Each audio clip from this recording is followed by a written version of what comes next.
Hello! మీలో ఎంతమందికి పొంగలంటే ఇష్టమో కామెంట్ చేసేయండి. ఒకవేళ ఇష్టం లేని వాళ్ళైనా ఒకసారి ఈ ప్రాసెస్ చూసినారంటే నెక్స్ట్ టైమ్ నుంచి మీరు ఖచ్చితంగా పొంగల్ తింటారు. Trust me.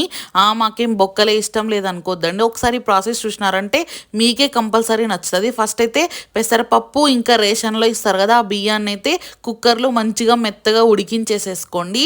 ఎక్కువ పెసరపప్పు తీసుకోండి, తక్కువ రైస్ తీసుకోండి. ఆ తర్వాత పచ్చి కొబ్బరిని తురిమి దాన్ని మంచిగా యేసుకొని కలుపుకోండి. పచ్చి కొబ్బరిని అనమాట. ఆ తర్వాత కొన్ని మిరియాలు, ఇంకా మిరియాల పొడి. ఎందుకంటే నాలాంటోళ్ళు ఉంటారు కదా స్టూపిడ్స్. మిరియాలు తీసేస్తారు కాబట్టి, మిరియాల పొడిని తీసేయలేరు కాబట్టి మా మమ్మీ తెలివితో కొన్ని మిరియాలు, కొంచెం మిరియాల పొడి అయితే యేసింది.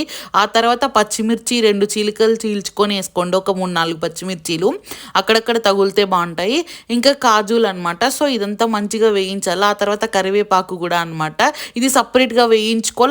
అంతా ఒక షాట్‌లో చూపియలేం కాబట్టి నెక్స్ట్ షాట్ కోసం వెయిట్ చేయండి. ప్రాసెస్ అథెంటిక్‌గా ఉంటుంది.